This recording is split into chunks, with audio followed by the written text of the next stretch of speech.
Yang terhormat Ibu Salix Vinimaris selaku dosen pengampu mata kuliah Manajemen Perubahan. Perkenalkan, nama saya Karen Lai dari kelas MN24A. Dalam kesempatan ini saya akan menjelaskan materi mengenai analisis Gojek sebagai perusahaan inovatif. Artikel ini menjelaskan bahwa Gojek adalah salah satu contoh nyata perusahaan di Indonesia yang menerapkan Blue Ocean Strategy, di mana sebelum hadirnya Gojek, layanan ojek di Indonesia bersifat konvensional tanpa sistem pemesanan yang terintegrasi. Dengan inovasi aplikasi, Gojek berhasil menciptakan pasar baru seperti transportasi online dan layanan lainnya, sehingga mengubah industri transformasi tradisional menjadi industri digital baru yang kompetitif rendah pada awalnya. Kondisi nilai sebelum terjadi inovasi, di mana sebelum hadirnya Gojek, layanan ojek di Indonesia masih dijalankan secara tradisional. Masyarakat yang ingin menggunakan jasa ojek harus mencari pengemudi secara langsung di jalan atau di pangkalan. Proses ini sering sekali memakan waktu dan tidak terlalu berhasil mendapatkan ojek dengan cepat. Selain itu juga, sistem penentuan harga belum memiliki standar yang pasti, sehingga penumpang harus melakukan tawar-menawar terlebih dahulu. Dari sisi keamanan dan kenyamanan, pelanggan belum mendapatkan jaminan yang memadai, karena tidak ada sistem identitas pengemudi yang terdata dengan baik. Layanan ojek juga belum memanfaatkan teknologi digital, seperti transaksi pemesanan dan pengawasan kualitas layanan masih sangat terbatas, di mana kondisi ini menimbulkan ketidakpastian baik dari sisi biaya, waktu, maupun keamanan dalam perjalanan. Selanjutnya, inovasi nilai Gojek. Gojek hadir sebagai solusi dengan memanfaatkan teknologi yang berbasis dengan aplikasi digital.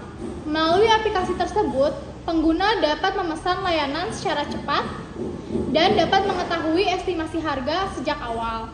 Serta aplikasi ini juga membantu memantau posisi pengemudi secara real time. Hal ini membuat proses penggunaan jasa transportasi menjadi lebih praktis dan efisien.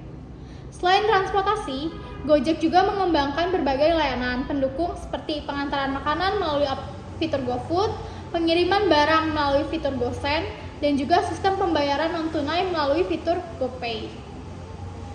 Seluruh layanan ini terintegrasi dalam satu platform yang sama, sehingga pengguna tidak perlu berpindah atau mendownload aplikasi lain.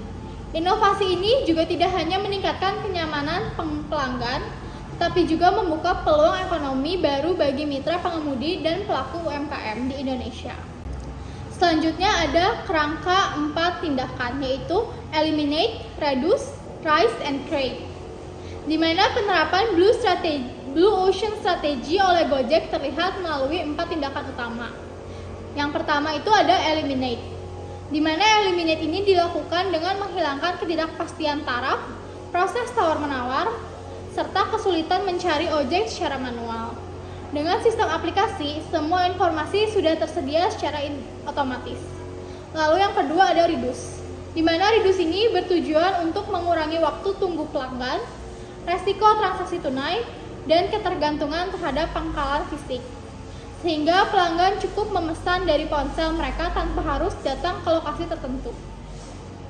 Yang ketiga ada Rise, di mana Rise ini dilakukan dengan meningkatkan kenyamanan, keamanan, dan transparansi harga, kecepatan layanan, dan juga kepercayaan pengguna melalui sistem rating dan pelacakan perjalanan. Yang terakhir dari kerangka 4 tindakan ini adalah Create, di mana Create ini diwujudkan dengan menciptakan aplikasi pemesanan online, pembayaran digital melalui fitur GoPay, ekosistem layanan terintegrasi seperti GoRide, GoFood, dan GoSend, serta menciptakan lapangan pekerjaan baru berbasis kemitraan digital. Selanjutnya ada peta utilitas pembeli, di mana peta utilitas pembeli menunjukkan bagaimana Gojek memberikan manfaat nyata kepada pengguna. Sebelumnya, masyarakat sering kesulitan mendapatkan transportasi dengan cepat, tidak mengetahui harga pasti, merasa kurang aman, dan harus selalu membawa uang tunai. Dengan Gojek, seluruh proses menjadi lebih sederhana di mana pengguna dapat memesan kapan saja, mengetahui biaya sebelum perjalanan dimulai, menikmati sistem keamanan melalui identitas mitra dan pelacakan lokasi, serta melakukan pembayaran secara non-tunai. Hal ini dapat meningkatkan pengalaman pelanggan dari tahap pemesanan hingga pembayaran akhir. Selanjutnya, analisis non-customer, di mana Gojek juga mampu menarik kelompok yang sebelumnya bukan pengguna jasa ojek. Misalnya seperti masyarakat yang jarang menggunakan ojek karena merasa tidak praktis, UMKM yang belum memiliki sistem pengantaran, pengguna yang terbiasa dengan transaksi digital, serta pengemudi ojek konvensional yang kemudian bergabung sebagai mitra. Dengan inovasi tersebut, Gojek tidak hanya mengambil pasar lama, tapi juga menciptakan sebuah pasar baru dan memperluas jangkauan layanannya ke berbagai segmen masyarakat. Disimpulkan dari analisis menggunakan Blue Ocean Strategy, Gojek dapat menjadi sebuah perusahaan inovatif yang berhasil menciptakan ruang pasar baru melalui pemanfaatan teknologi digital. Gojek tidak hanya bersaing dalam industri transportasi konvensional, tapi juga mengubahnya dengan menghadirkan layanan ojek berbasis aplikasi yang menawarkan kemudahan, keamanan, dan transparansi harga. Melalui penerapan kerangka Eliminate, Reduce, Rise, and Create, Gojek mampu menghilangkan ketidakpastian layanan, meningkatkan nilai bagi pelanggan, serta menciptakan berbagai layanan baru yang terintegrasi dalam satu platform. Selain itu juga, Gojek berhasil menarik non-customer dan memberdayakan mitra pengemudi serta UMKM, sehingga dapat memberikan dampak sosial dan ekonomi yang luas. Dengan demikian, penerapan Blue Ocean Strategy menjadikan Gojek lebih unggul dalam menciptakan nilai inovatif dan mempertahankan keunggulan kompetitif di industri digital Indonesia. Sekian yang dapat saya sampaikan. Terima kasih. Maaf bila ada salah-salah kata.